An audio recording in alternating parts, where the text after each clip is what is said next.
Le 1er juin 2001, la famille royale népalaise a presque été anéantie en une seule nuit horrifiante. 9 membres de la famille, y compris le roi et la reine, ont été tués par leur propre fils, le prince héritier Dipendra, avant qu'il ne retourne une de ses 3 armes contre lui-même. Étonnamment, il a survécu, mais vous serez surpris de la suite des événements. Mais d'abord, un petit rattrapage, car si tout le monde connaît le mont Everest, peu de gens connaissent les détails de cette tragédie unique en son genre qui a frappé la famille royale du Népal. Vous voyez, le Népal ne s'est déclaré République fédérale démocratique que le 28 mai 2008, mettant fin au règne centenaire de la dynastie Shah. Fondée au XVIIIe siècle par Putri Narayan Shah qui a uni les petits royaumes du Népal en une seule nation, la dynastie a vu 10 monarques diriger le pays à travers une histoire riche et complexe qui était profondément liée à l'hindouisme. Les rois Shah étaient rendus vénérés comme des manifestations terrestres du dieu hindou Vishnu et le règne était considéré comme divinement sanctionné. La véritable raison de l'abolition de la monarchie peut être retracée jusqu'à l'événement tragique singulier qui a frappé la famille royale népalaise en 2001. C'est assez simple, peut-être l'un des événements royaux les plus dramatiques qui ait jamais eu lieu de notre vivant. 1er juin 2001, c'était un événement familial prévu un vendredi soir et la famille royale s'était rassemblée au palais Narayanti à Katmandou dans la salle de billard. Tout semblait normal au début, mais ensuite une dispute éclate entre le prince héritier Dipendra et sa mère, la reine Aishwarya. Le sujet est le choix de la mariée de Dipendra Devyani. Vous voyez, la lignée de la famille de Devyani n'était pas acceptable pour la reine. Il a même été dit que le roi Birendra, le père de Dipendra, menaçait de le déshériter s'il persistait avec le mariage. La friction entre Dipendra et ses parents était palpable, et cette nuit-là, elle a dégénéré en une tragédie insondable. Selon le récit officiel du gouvernement népalais, Dipendra, ivre et furieux, s'est retiré dans sa chambre. Mais ce n'était pas la fin. Il est réapparu, vêtu de tenue militaire et armé de 3 armes différentes. Une mitraillette, un fusil militaire M16 et un pistolet Glock. Dipendra est entré dans la salle de billard où sa famille était rassemblée et a ouvert le feu. 9 membres de la famille royale ont perdu la vie et 4 autres ont été blessés avant que Dipendra ne retourne l'arme contre lui-même. Mais il n'est pas mort sur le coup.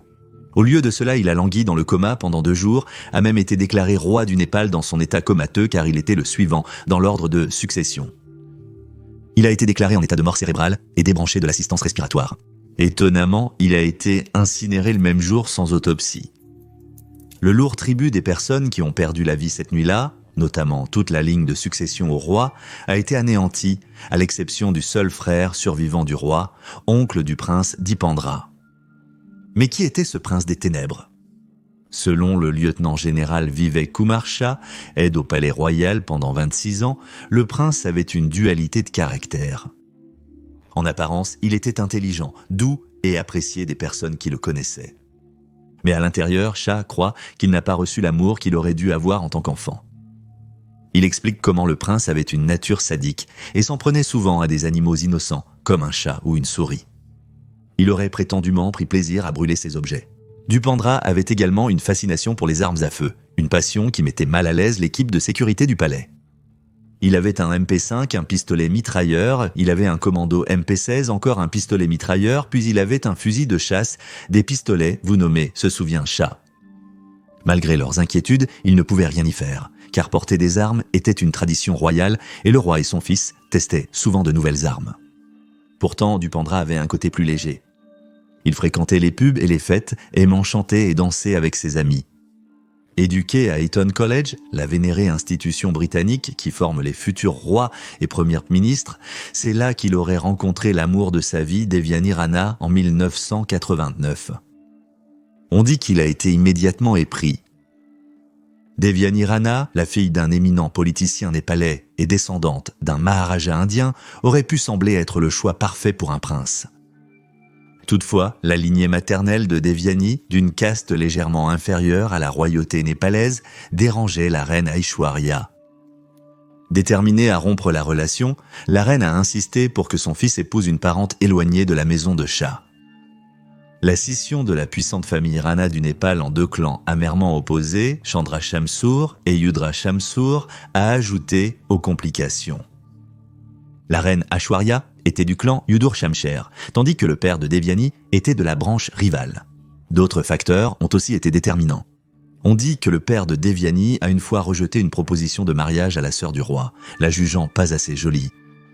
La mère de Devyani, apparentée à l'une des dynasties royales les plus importantes d'Inde, a averti sa fille de la possible baisse de niveau de vie si elle épousait le prince héritier népalais. La famille Gwalater, l'une des anciennes familles royales les plus riches d'Inde, aurait eu beaucoup plus de richesses que la monarchie népalaise. Malgré les objections, Dipendra et Devyani ont continué leur relation en secret pendant plus de 10 ans. En 2001, la tension entre Dipendra et ses parents a atteint un point de rupture.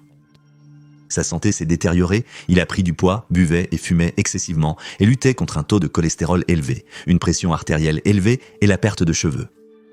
Ces pressions ont conduit à la dépression et à des sautes d'humeur.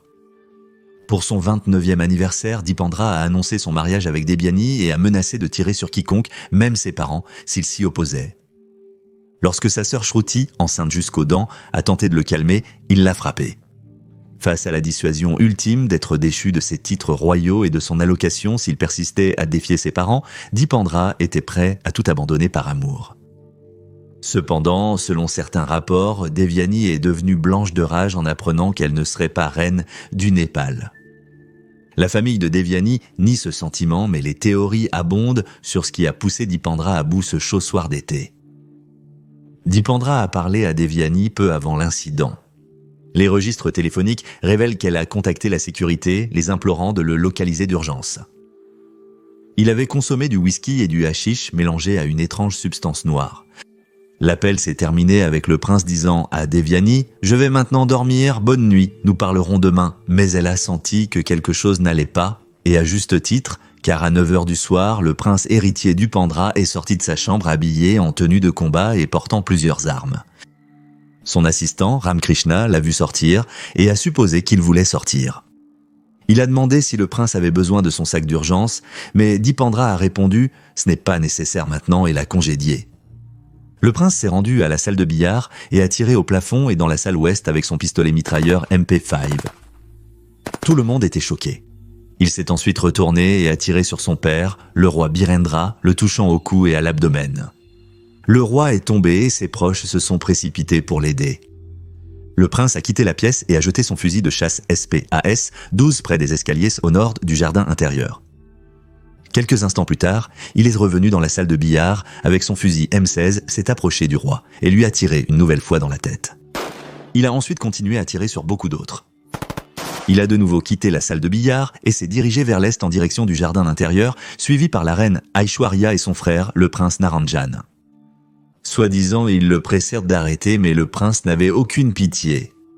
Il a retourné son arme contre eux, blessant d'abord mortellement son frère qui protégeait leur mère. Puis, alors que la reine tentait de s'échapper, il l'a interceptée dans la cage d'escalier du bâtiment adjacent et lui a tiré une balle en pleine tête. À un moment donné, il s'est tiré une balle avec son Glock près de l'étang entre sa salle de billard et l'endroit où il avait tiré sur sa mère. À 21h05, tout était fini. Il y a eu de nombreux récits contradictoires, mais c'est le plus simple que je puisse fournir sur la base de mes recherches. Ce qui s'est réellement passé cette nuit-là reste enveloppé de mystère. Une autre théorie suggère que pendant que le prince était à l'université, il a appris la décision du roi de se diriger vers une monarchie constitutionnelle et de faire en sorte que la famille royale assume un rôle plus figuratif, similaire à la monarchie britannique. Cela a beaucoup irrité le prince et il aurait soi-disant cassé une porte dans un accès de colère. Il avait l'impression que son père cédait trop de pouvoir et craignait d'hériter d'un rôle diminué. Ce sentiment était également partagé par son oncle Gayanandra, comme nous l'apprendrons plus tard. Suite à cette tragédie, n'oublions pas ceux qui ont été touchés de ça directement ou indirectement. Le roi Birendra, le souverain bienveillant aimé de son peuple. La reine Aishwarya, une figure formidable et influente. Le prince héritier Dipendra, l'héritier troublé dont les actions choqueraient le monde. Le prince Niranjan, frère cadet de Dipendra, autre victime de la tragédie. La princesse Shruti, leur sœur, prise dans le conflit. Et Devyani, la bien-aimée de Dipendra, dont l'amour interdit a préparé le terrain pour cette catastrophe. D'autres personnes présentes ont péri ou ont été blessées. La princesse Jayanti, cousine du roi Birendra, est décédée, tandis que Ketaki Chester, une autre cousine, a été blessée.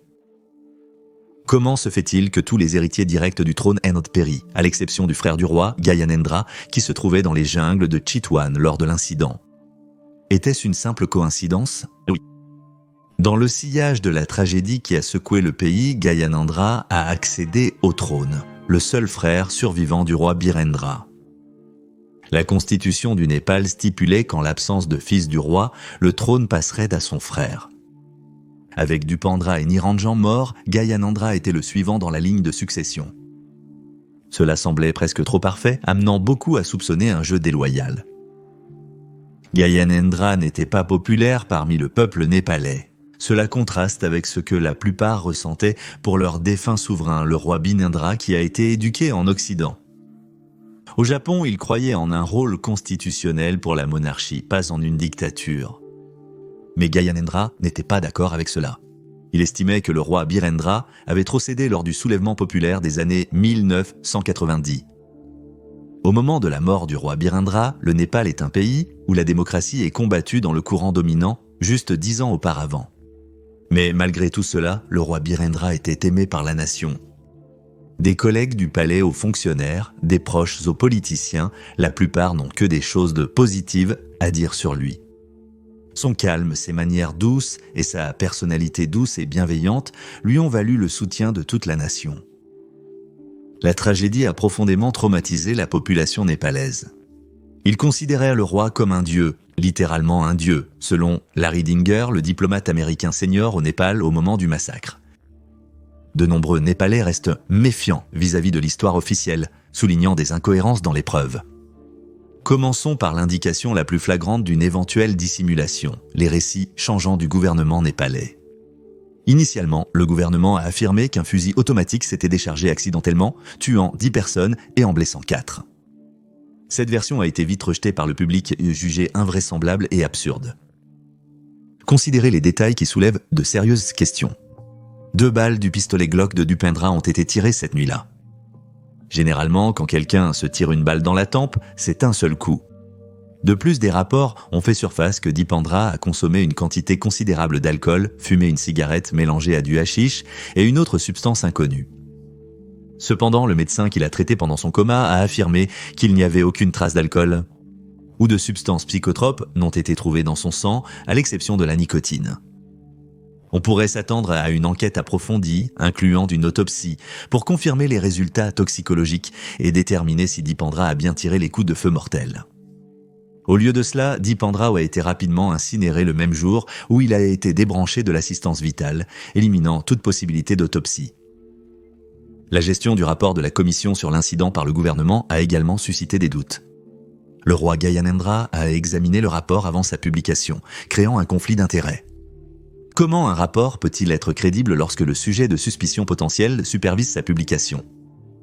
La crémation rapide du corps de Dipendra a empêché toute analyse médico-légale pour déterminer s'il avait des résidus de tir sur les mains ou si la trajectoire des balles correspondait à une blessure auto-infligée. Trop de questions restent sans réponse. Des témoins ont signalé avoir vu Dipendra tituber avant et pendant la fusillade. Comment aurait-il pu exécuter une attaque aussi précise et mortelle en étant intoxiqué? Pourquoi n'y avait-il aucune preuve de lutte et où étaient les gardes du palais pendant cet incident tragique? Et qu'en est-il de Gyanendra, commodément absent du palais cette nuit-là? Il était à Chitwan, loin du chaos. Le moment et les circonstances de son accession au trône semblaient presque trop opportuns. Certaines rumeurs suggéraient que Gyanendra et son fils Paras avaient influencé ou incité le prince héritier à affronter ses parents et cela conduirait à cet événement. D'autres questions ont été soulevées par le public. L'apparent manque de sécurité la nuit de l'incident.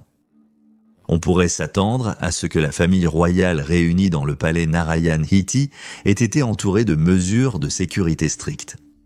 Pourtant, de manière inexplicable, il ne semblait y avoir aucune présence de sécurité efficace pour prévenir ou répondre à l'attaque brutale perpétrée par le prince Dipendra de Kran. Où étaient les gardes du palais pendant cet événement horrifiant? De plus, La blessure auto-infligée à la tête de Dipendra se trouvait sur son tir à la main gauche, bien qu'il soit droitier, et la durée de l'enquête subséquente, qui n'a duré que 2 semaines et n'a pas impliqué d'analyse médico-légale majeure malgré une offre de Scotland Yard pour en effectuer une. L'absence d'une autopsie approfondie pourrait signifier que des preuves cruciales ont été négligées ou volontairement ignorées. Maintenant, considérons un autre angle, le climat politique au Népal à cette époque. Le pays était en proie à une insurrection maoïste, un mouvement qui visait à établir un mouvement pro-démocratique, pro-éducation et pro-droit des femmes. Avant 1990, le Népal était une monarchie. Cependant, en 1990, le roi Birendra, le père de Dipendra, a cédé une partie de son pouvoir absolu, établissant un gouvernement de style démocratique.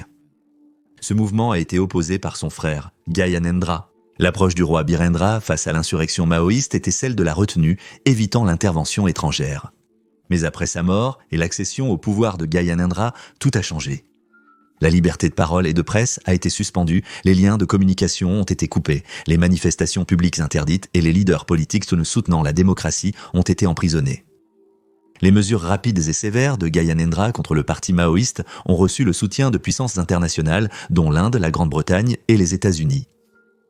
En seulement 1 an, Gyanendra avait pris le pouvoir complet, démantelant toute apparence de démocratie. Il prétendait que ses actions étaient pour sauver la démocratie, mais beaucoup, en particulier les partisans maoïstes, les ont vues comme une attaque contre la liberté.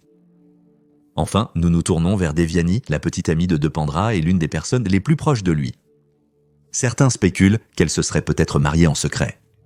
Selon le rapport de la commission, Dipendra a appelé Devyani plusieurs fois dans la nuit de l'incident. Devyani est restée l'une des rares personnes qui pourraient éclairer l'état mental de Dipendra avant le massacre. Pourtant, elle refuse de retourner au Népal, laissant de nombreuses questions sans réponse. Que s'est-il réellement produit lors de cette nuit fatidique ? Dipendra était-il le seul coupable, poussé par l'angoisse personnelle et l'intoxication ? Ou était-il un pion dans une conspiration plus grande et plus complexe ?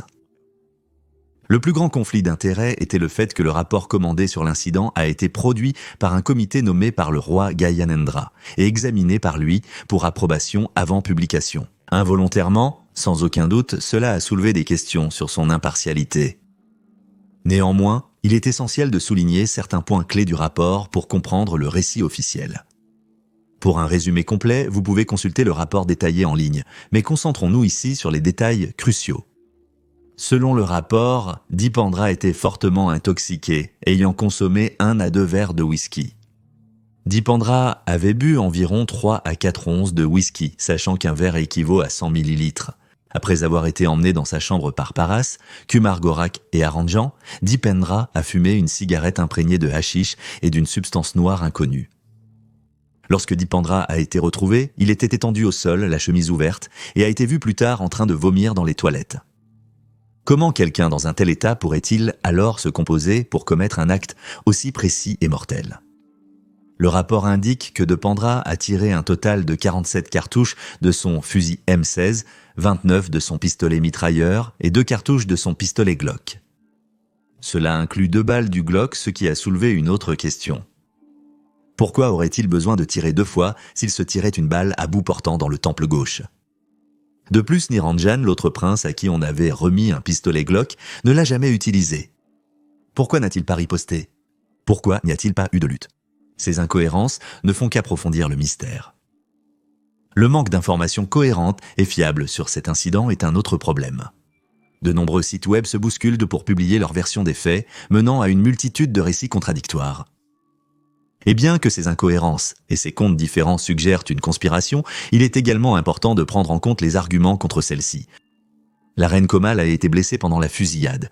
Si Gyanendra ou son fils Paras étaient impliqués, il semble peu probable qu'ils fassent du mal à leur propre famille. De plus, tous les témoins présents cette nuit-là ont identifié Dipendra comme le tireur. La substance noire dans la cigarette pourrait avoir été un stimulant qui pourrait expliquer sa soudaine montée en capacité malgré son état d'ébriété. Cette tragédie insensée aurait-elle pu être évitée ? Eh bien, certains disent que c'était le destin comme prédit il y a des siècles dans une légende qui a été transmise de génération en génération. Ça se passe comme suit. En l'an 1769, Prithvi Narayan Shah a conquis les 3 royaumes du Népal et s'est déclaré roi. Alors qu'il marchait dans la vallée de Katmandou, il a rencontré un sage mystique. Le roi a offert du yaourt au sage en signe de bonne volonté. Après l'avoir goûté, l'homme saint a rendu le yaourt, le déclarant béni. Le roi, refusant de manger quelque chose déjà goûté par un autre, a jeté le yaourt au sol. Le sage a réprimandé le roi pour son orgueil, disant que s'il avait consommé le yaourt, tous ses souhaits auraient été exaucés. Au lieu de cela, le yaourt renversé a éclaboussé les 10 orteils du roi, scellant le destin de sa dynastie à tomber après 10 générations. De nombreux Népalais croient d'état que la mort du roi Birendra, le 11e souverain de la dynastie Shah, a été prédite par cette ancienne légende. Et qu'est-il arrivé à l'amour du prince héritier, Devyani, que beaucoup croient avoir été le catalyseur de ce comportement impardonnable? Après la tragédie, Devyani Rana a fui le Népal et beaucoup pensent qu'elle est allée en Inde pour être proche de sa famille et échapper à l'attention des médias. En 2004, elle a obtenu un 2e master de la London School of Economics. D'ici 2021, elle avait déménagé à Coca-Cola, Inde, devenant la vice-présidente des affaires publiques, communication et durabilité pour l'Inde et l'Asie du Sud-Ouest.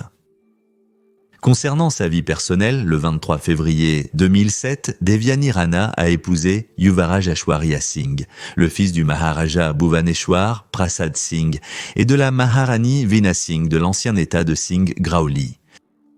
Le massacre de la famille royale du Népal reste l'un des événements les plus tragiques et mystérieux de l'histoire moderne.